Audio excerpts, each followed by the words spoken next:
तो गाइज मैंने गाट the chapter 1 Jio cinema के ऊपर न्यूली रिलीज वेब सीरीज जाके देखी। मतलब कि 8 एपिसोड की वेब सीरीज़ है और आपको इसे देखने में सच में मज़ा आएगा। एक थ्रिलिंग, एक मिस्टीरियस और एक साइकोलॉजिकल ये वेब सीरीज़ है। मतलब दिल्ली में जो मुरारी केस हुआ था उसके ऊपर ये प्रॉब्ली उसका और एक टेक है उस क्या बोलते हैं उस केस के ऊपर।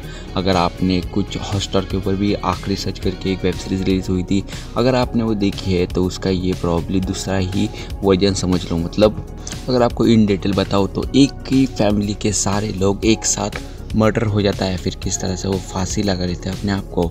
ये मर्डर है या फिर खुद ही किलिंग है या फिर आत्महत्या है, वो ढूंढने का काम इस मूवी के वेब सीरीज़ के इंस्पेक्टर का होता है, जो खुद रिटायर होता है। मतलब वो खुद अपने लाइफ से परेशान होता है, लेकिन उसे फिर भी ये केस मिलता है ताकि सॉल्व हो जाए इसलिए। लेकिन फाइनली इस वेब सीरीज़ काफ़ी दमदार है।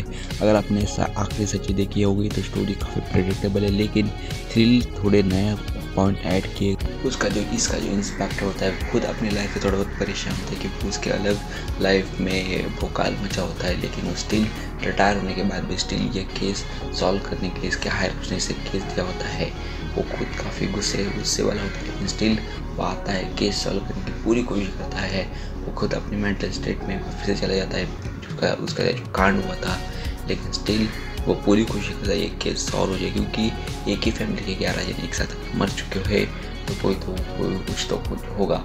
लेकिन आपको ये वेब सीरीज देखनी चाहिए मुझे तो ऐसा लगता है क्योंकि थ्रिलिंग अच्छा खासा है और अच्छा खासा मिस्ट्री भी इसमें दिखाई गई है। मुझे तो वेब सीरीज अच्छी लगी, आपको कैसे लगी आप सब कमेंट में बताना।